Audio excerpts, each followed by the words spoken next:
नमस्कार दोस्तों, story audio book Mumbai channel में आपका स्वागत है। अगर आपको यह कहानी पसंद आती है तो चैनल को सब्सक्राइब करें। तो चलिए शुरू करते हैं।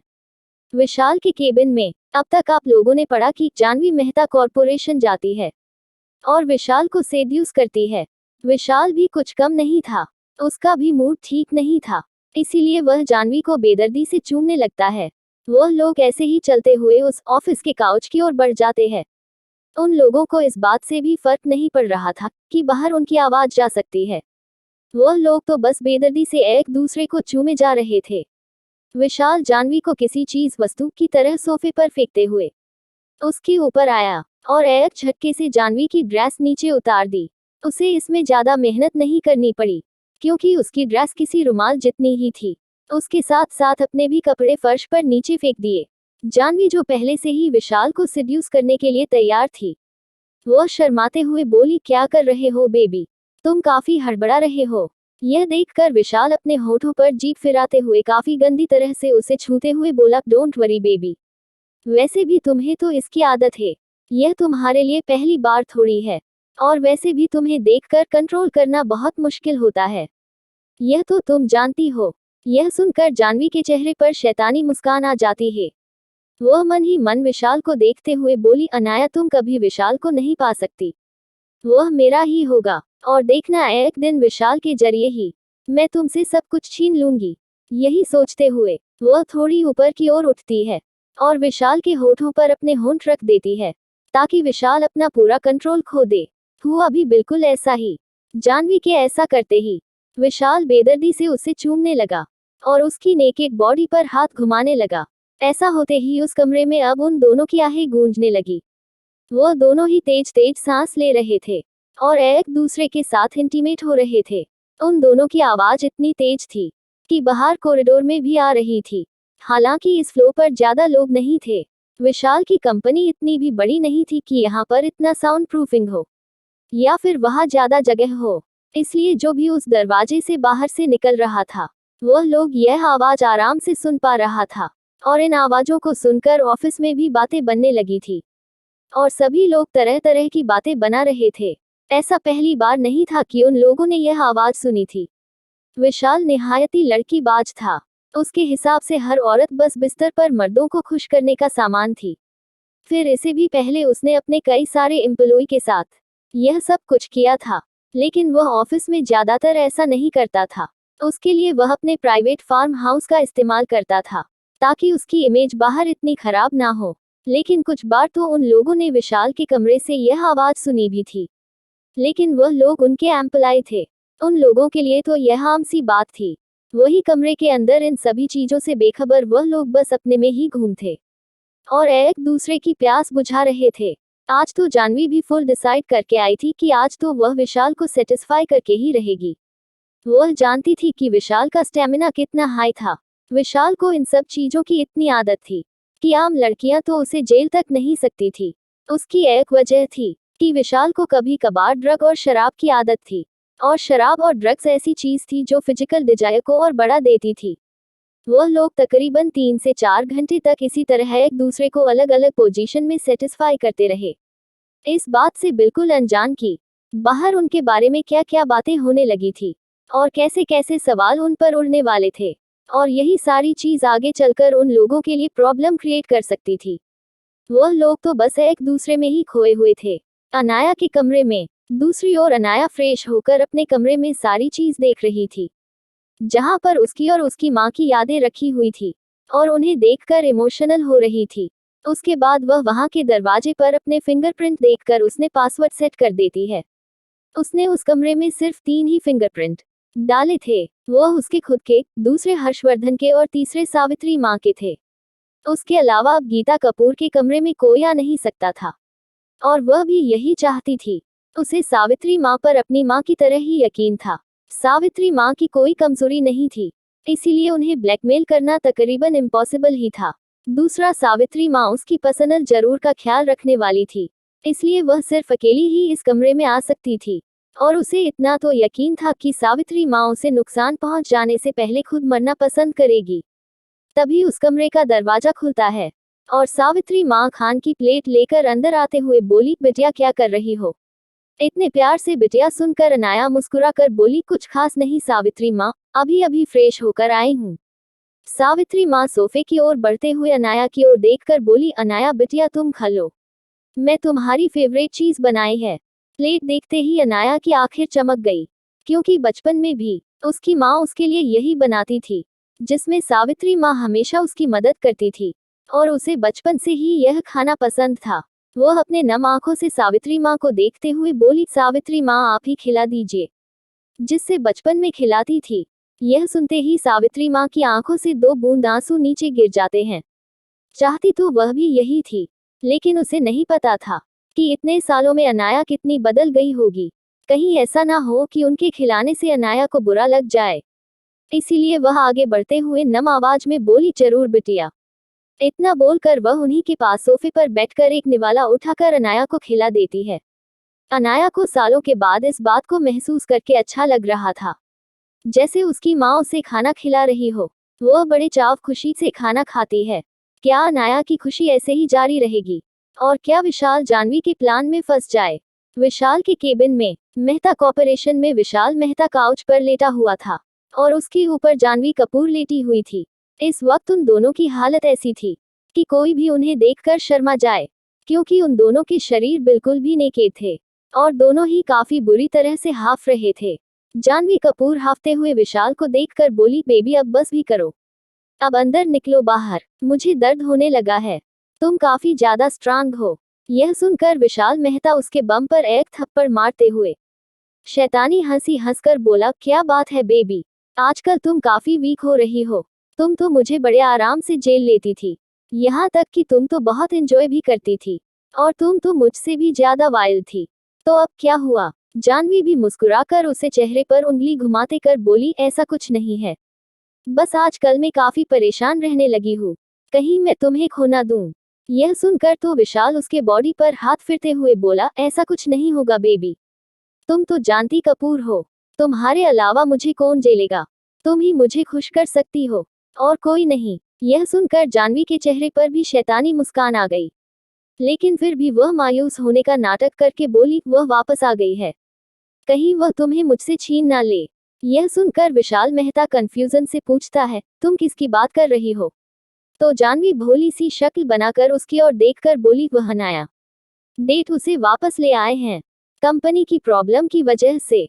आखिरकार यह सब कुछ उसकी घटिया माँ के नाम पर ही तो है। यह सुनकर विशाल के चेहरे पर भी एक शैतानी मुस्कान आ गई। वह उसे गौर से देखते हुए बोला, तो क्या हुआ, उसके आने से क्या फर्क पड़ने वाला है? जानवी उसे देखते हुए प्यार से बोली, कहीं तुम उस बीच की तरफ आकर्षित तो नहीं होगे? आखिरकार तुम्हारी शादी उसके साथ काफी वक्त पहले ही तय हो गई थी। यह सुन विशाल हंसने लगता है, तुम जानते हो तुम्हारी शादी बस नाम के लिए होगी, तुम बस मेरे हो, तुम्हें बस मेरा होना है। इतना बोलकर वह विशाल के बॉडी पर हाथ फिराने लगी, जैसे वह उसे अपने अंदर समा रही हो। वही उसकी हरकत से विशाल ठहाका मारकर हंसते हुए बोला, तुम चिंता मत करो बेबी, तुम जैसा चाहती हो वैसा ही होगा, हमारी शादी बस नाम से ही होगी। वैसे भी तुम्हारी जैसी हॉट लड़की को छोड़ मैं उस जैसी गवार लड़की को थोड़ी पसंद करूंगा। वैसे भी वह कितनी घटिया दिखती होगी, मुझे तो सोचकर भी घिन आ रही है। यह सुनकर जानवी कपूर मुस्कुराकर बोली, सही बात है, हमेशा अपने चेहरे को मास्क के पीछे छुपाती है, जरूर उसके चेहरे पर बहुत सारे दाग होंगे। यह सुनकर तो विशाल को उसे और घिन आने लगी। वह जानवी की ओर देखकर बोला, एक बार उसके साथ मेरी शादी हो जाए तो सब कुछ मेरे नाम हो जाएगा। यह सुनकर जानवी उसकी होठों पर एक किस करते हुए शैतानी आवाज में बोली, लेकिन याद रखना उसके बाद हमें उसे ठिकाने भी लगाना है, और तुम्हें मुझसे शादी भी करनी है, तुम सिर्फ मेरे हो। इतना बोलकर वह उसे चूमने लगी और वापस उसके साथ इंटीमेट होने लगी, जैसे वह उसे कह रही हो कि तुम्हें मेरे अलावा कोई खुश नहीं कर सकता। उसकी इस हरकत से विशाल भी एक्साइटेड हो गया और वह उसे अपने नीचे लेटाकर एक बार फिर से वाइल्ड तरीके से इंटीमेट होते हुए हंसती हुई आवाज में बोला, बेबी चिंता मत करो, सब कुछ तुम्हारा ही है और तुम्हारा ही रहेगा, बस कुछ वक्त की बात है, तब तक के लिए हम इसी तरह छुपकर मिलते रहेंगे और प्यार करते रहेंगे। इतना बोलकर एक बार फिर से उस कमरे में अजीब आवाज गूंजने लगी। अनाया के रूम में अब तक अनाया अच्छे से खा चुकी थी, लेकिन सावित्री माँ अभी भी वहां बैठी हुई थी। यह देखकर अनाया समझ गई कि सावित्री माँ उनसे कुछ बात करना चाहती है। वह उनका हाथ पकड़कर प्यार से बोली, क्या बात है? आप मुझे बता सकती है, आपको क्या बात करनी है? सावित्री माँ इधर उधर देखकर थोड़ी परेशान होकर बोली, लेकिन बेटा। इतना बोल वो चुप हो गई। वही यह सुनकर अनाया समझ गई कि बात क्या है। वह उन्हें आश्वासन देते हुए बोली, आप चिंता मत कीजिए, यहाँ पर हमारी बात कोई नहीं सुन सकता। यह मॉम का कमरा है, आपको मुझे जो भी कहना है वह कह सकती है। यह सुन सावित्री माँ को भी तसल्ली मिली। वो थोड़ी परेशान आवाज में बोली, बेटा तुम यहाँ वापस क्यों आए हो? यहाँ पर कोई भी अच्छा नहीं है, यहाँ पर तुम्हारी जान को खतरा हो सकता है। यह सुनकर अनाया मुस्कुराकर बोली, आप चिंता मत कीजिए, कोई मुझे नुकसान नहीं पहुंचा सकता। इतना सुनते ही सावित्री माँ डरी हुई आवाज में बोली, नहीं बेटा, यह तुम्हारी सोच से भी खतरनाक लोग हैं। यह किसी की जान लेने से पहले भी नहीं सोचते, इन्हें सिर्फ पैसे और प्रॉपर्टी से मतलब है। अभी भी वक्त है, तुम चली जाओ। और वैसे भी इन लोगों का प्लान बहुत ज्यादा खतरनाक होते हैं। यह तुम्हारे लिए अच्छे नहीं है, तुम्हारा यहाँ रहना ठीक नहीं। सावित्री माँ वैसे तो बहुत कुछ कहना चाहती थी, लेकिन वह डर रही थी कि कहीं अगर उसने राजेश कपूर के खिलाफ कुछ कहा तो अनाया उसकी बात पर यकीन ना करें। और यह जाहिर सी बात थी, क्योंकि राजेश कपूर उसका बाप था। यही सोचकर सावित्री देवी चुप हो गई थी। वहीं उनकी खामोशी देख अनाया गौर से उनकी नजरों में देखती है, तो वह समझ जाती है कि वह क्या सोच रहे हैं और क्यों हिचकिचा रही है। वह उनका हाथ पकड़कर उन्हें दिलासा देते हुए बोली, आप चिंता मत कीजिए, मुझे पता है कि यहाँ पर कोई मेरा अपना नहीं, यहाँ तक कि मिस्टर कपूर भी नहीं, इसीलिए आपको चिंता करने की जरूरत नहीं है। यह सब का सावित्री देवी थोड़ी डरी हुई आवाज में अनाया को देखकर पूछता है, क्या तुम्हें पता है कि राजेश कपूर भी तुम्हारा दुश्मन है? वह भी तुम्हें नुकसान पहुंचाना चाहते हैं। यह कहते हुए उनकी आवाज थोड़ी लड़खड़ा रही थी, क्योंकि एक बेटी से यह कहना कि उसका बाप उसके लिए सही नहीं और उसे नुकसान पहुंचाना चाहती है, यह अविश्वास की बात है। आखिरकार बेटियां तो बाप का सबसे कीमती खजाना होती है, उनके ऊपर तो वह किसी की नजर तक बर्दाश्त नहीं कर सकते थे। और यहाँ तो बात बिल्कुल उसे उलट था। वैसे आप मुझे जरूर बताना, क्या आपके पिता भी आपको पलकों पर रखते हैं? क्या जानवी की चल होगी सफल? और क्या विशाल शादी करेगा अनाया से? और यह सब सुन हर्षवर्धन क्या करेगा आगे? अनाया के रूम में अब तक आप लोगों ने पढ़ा कि सावित्री देवी अनाया को राजेश कपूर के खिलाफ सावधान करती है, क्योंकि वह अनाया के लिए काफी परेशान थी। और यह सुनकर अनाया उन्हें समझाते हुए बोली, आप चिंता मत कीजिए, मुझे इन सब की फितरत के बारे में पता है, आप बस रिलैक्स हो जाए। फिर वह उनकी ओर देखकर बोली, और हाँ सावित्री माँ, आज से इस कमरे में सिर्फ आप ही आया करेगी और किसी को यहाँ मत भेजिएगा। मैंने आपके फिंगरप्रिंट पहले ही डाल दिए हैं। यह सुनकर सावित्री देवी को अच्छा लगा कि अनाया उस पर यकीन करती है। फिर वह गौर से उन्हें देखते हुए बोली, और हाँ, घर पर सब पर नजर रखिएगा, मुझे किसी पर भी भरोसा नहीं है। यह सुनकर सावित्री देवी हाँ में सिर हिलाते हुए बोली, ठीक है बेटा, जैसा तुम चाहती हो वैसा हो जाएगा, लेकिन प्लीज तुम भी सावचेत रहना, खास करके उस रवीना से। वह जहरीली नागिन की तरह है, वो तुम्हें कब डस लेगी तुम्हें पता भी नहीं चलेगा। उसका दिमाग शैतानों की तरह चलता है, और तुम्हारा बाप भी उसके पीछे लट्टू हुआ पड़ा है। इसीलिए तो मैडम के जाने के बाद तुरंत ही इस आफत की पुड़िया को घर लेकर आ गया। यह सुनकर अनाया एक कड़वी सी हंसी हंस देती है, क्योंकि वह जानती थी कि उसकी माँ की मौत के पीछे भी इन्हीं लोगों का हाथ है। लेकिन अब तक सावित्री माँ को यह नहीं पता था। वो उन्हें देखते हुए बोली, ठीक है सावित्री माँ, आप जाए और वहाँ की चीजों पर नजर रखिएगा, अगर कोई प्रॉब्लम हो तो मुझे इन्फॉर्म सूचित कर देना। यह सुनकर सावित्री माँ भी चली जाती है। अगले दिन सुबह सुबह सभी लोग ब्रेकफास्ट टेबल पर बैठे हुए थे और अनाया का इंतजार कर रहे थे। तभी जानवी गुस्से में तिल मिलते हुए बोली, डैड आप उस लड़की का इंतजार क्यों कर रहे हैं? उसे बिल्कुल भी मैनर्स नहीं है, वो सुबह सुबह पता नहीं कितनी देर तक सोती होगी और हम यहाँ उसका इंतजार कर रहे हैं। हमें उस गवार लड़की का इंतजार नहीं करना चाहिए। वैसे भी जानवी जहाँ ब्रेकफास्ट करने नहीं, सिर्फ अनाया का चेहरा देखने बैठी थी। कल तो वह देख नहीं पाई थी, लेकिन आज खाना खाने के लिए तो उसे अपना चेहरा दिखाना ही होगा। लेकिन उसकी सोच से उलट सीढ़ियों से अनाया उतरती है। आज भी उसने सफेद रंग का यूनिक सा ड्रेस पहना था, जिसमें सफेद पजामा था जो टाइट फिटेड था और घुटनों से नीचे तक का कुर्ता था, फुल स्लीव का, ऊपर से यूनिक कॉफी लॉन्ग कोट, और हाथों में भी उसने ग्लव्स पहने हुए थे। इस बार चेहरे पर उसने यूनिक तरह का मास्क पहना था जिसमें उसका मुंह खुला खुला हुआ था। यह देख जानवी दांत पीस लेती है। वह अनाया का मजाक उड़ाते हुए बोली, क्या तुम्हारा चेहरा इतना अगली गंदक है जो तुम उसे हमेशा ढक कर रखती हो? अनाया उसे कोई रिस्पांस नहीं देती और आगे आते हुए सावित्री देवी को देखकर बोली, सुप्रभात सावित्री माँ, क्या आपने मेरा नाश्ता ब्रेकफास्ट बना दिया? सावित्री देवी भी कब से जानवी की बकवास सुन रही थी, इसीलिए वह ताना मारते हुए बोली, जी अनाया बिटिया, मुझे पता था कि आप थक चुकी होगी। आप सुबह सुबह ही एक्सरसाइज करने और मॉर्निंग वॉक के लिए बाहर चली गई थी, इसलिए मैंने पहले ही आपका ब्रेकफास्ट तैयार कर लिया था। यह सुनकर जानवी का मुंह पिचक जाता है। वही रवीना भी समझ गई कि यह उसकी बेटी के लिए ताना था, तो उसका भी चेहरा काला पड़ जाता है, क्योंकि वह लोग अनाया को आलसी और बेदरकार समझ रहे थे। वहीं अनाया तो बहुत सुबह उठकर एक्सरसाइज करने के लिए चली गई थी। दूसरी ओर इन सब से अलग राजेश कपूर का चेहरा भी काला पड़ गया था, क्योंकि अनाया ने उसे ग्रिट तक नहीं किया। उसने सावित्री देवी को काफी प्यार से विश किया, लेकिन उसकी ओर तो देखा भी नहीं। इसीलिए राजेश कपूर बोला, वैसे तुम्हें नींद तो अच्छे से आई? अनाया बिना भाव के बोली, हाँ बहुत अच्छी आई। वैसे भी मैं उसे कमरे में पहले भी अपनी माँ के साथ रहती थी, वहाँ मुझे अच्छी नींद आना आम बात है। यह सुनकर जानवी कपूर मुठिया कस लेती है, क्योंकि उसकी भी इस कमरे पर नजर थी जैसे उसकी माँ की थी। वह जानती थी कि वह कमरा बहुत बड़ा है, क्योंकि वह पूरे एक फ्लो में फैला हुआ था। उसे भी वह लग्जरी चाहिए थी, जैसे वह किसी रिसोर्ट के साथ स्टार पेंट हाउस में रह रही हो। लेकिन इसका यह सपना सपना ही रह गया और अनाया ने आते ही उस कमरे पर कब्जा कर लिया। तभी रवीना एक शैतानी मुस्कान के साथ बोली, वैसे कल शाम को हमने अनाया के आने की खुशी में पार्टी रखी है, तो हम लोग आज शॉपिंग पर जा रहे हैं और अनाया के पास भी कपड़े नहीं होंगे, तो मैं उसके लिए भी शॉपिंग करवा दूंगी। अनाया तुम तैयार रहना। यह सुनकर अनाया बिना इमोशन के उसको देखती है। वह जानती थी कि यह घटिया औरत ऐसे तो उस पर ऐसी मेहरबानी नहीं करती, जरूर कुछ और ही बात है। वह भी दिल ही दिल में उस पर हंस रही थी, लेकिन फिर भी बिना इमोशन के बोली, ठीक है। वह और कोई रिस्पांस नहीं देती तो रवीना को बुरा लगा।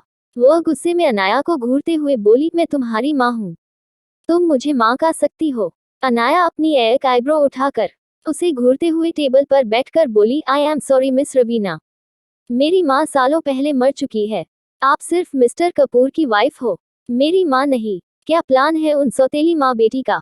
और आगे चलकर क्या होगा अनाया की जिंदगी में? क्या वो बदला ले पाएगी? कपूर मेंशन के डाइनिंग टेबल पर अब तक आप लोगों ने पढ़ा कि अनाया ने रवीना को अपनी माँ मानने से मना कर दिया। दूसरी ओर यह सुन रवीना का गुस्सा और बढ़ गया, क्योंकि अनाया उसे नीचा दिखा रही थी, लेकिन रवीना दुनिया के आगे यह सब आने नहीं दे सकती थी, वरना उसकी इसकी अच्छी माँ होने की छवि खराब हो जाती है और हाई सोसाइटी में उसका मजाक बन जाता है। वह इसीलिए चाहती थी कि पार्टी से पहले अनाया उसे माँ कहना शुरू कर दे। अगर पार्टी में अनाया ने उसे किसी और नाम से बुलाया तो पूरी हाई सोसाइटी में उसका मजाक बन जाता, क्योंकि हाई सोसाइटी में वह अच्छी माँ के लिए ही जानी जाती थी। हर कोई यही कहता था कि उन लोगों ने जानवी कपूर को कितने अच्छे संस्कार दिए हैं और जानवी कपूर और रवीना कपूर का बॉन्ड कितना अच्छा है।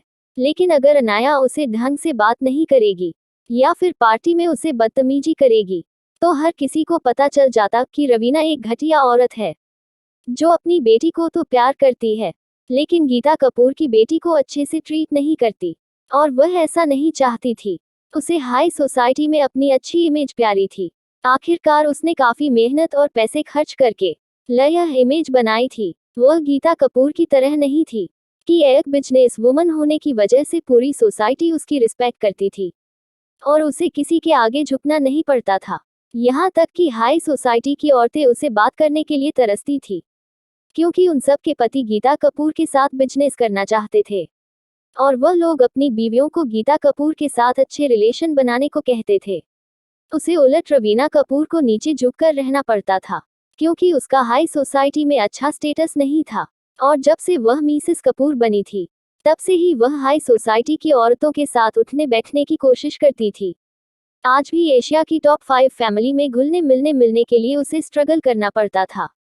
और उन लोगों के लिए कपूर खानदान एडजस्ट ही नहीं करता था। बस छोटे मोटे बिजनेसमैन के बीच उसका अच्छा रिलेशन था, और वह नहीं चाहती थी कि उन बिजनेसमैन की बीवियों के सामने उसे नीचे दिखाया जाए। इसीलिए वह अपनी बेबस नजरों से राजेश कपूर को देखती है, जैसे कह रही हो, अनाया को समझाओ, मैं उसकी माँ हूँ। राजेश कपूर भी जानता था कि रवीना कहना क्या चाहती थी।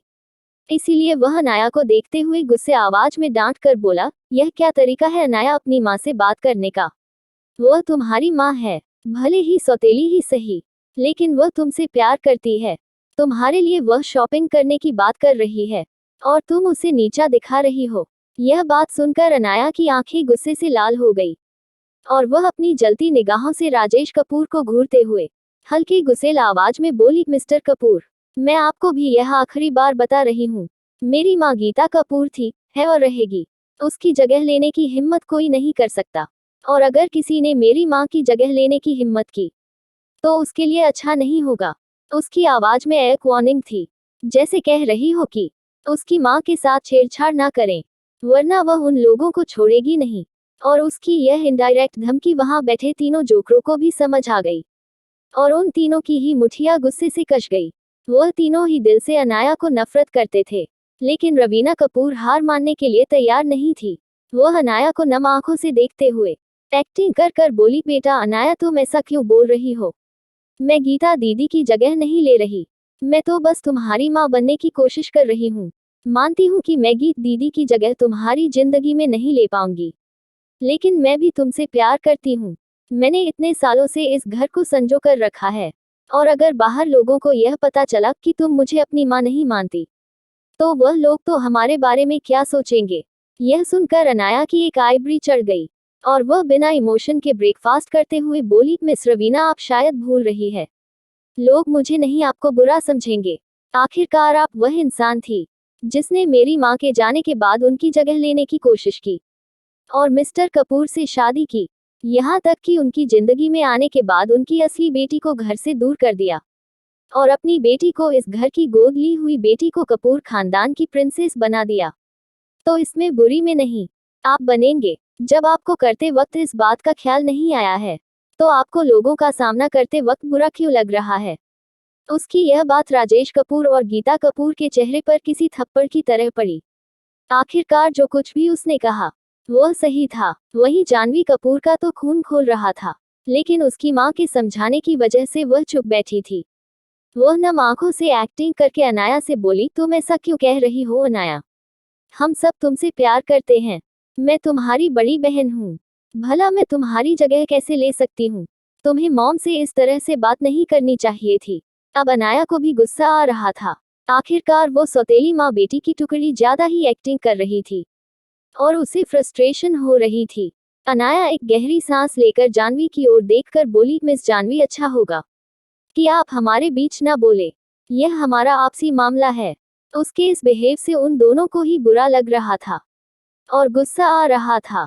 उनका बस चलता तो वह भी अनाया को घर से बाहर कर देती, लेकिन वह लोग ऐसा कर नहीं सकते थे।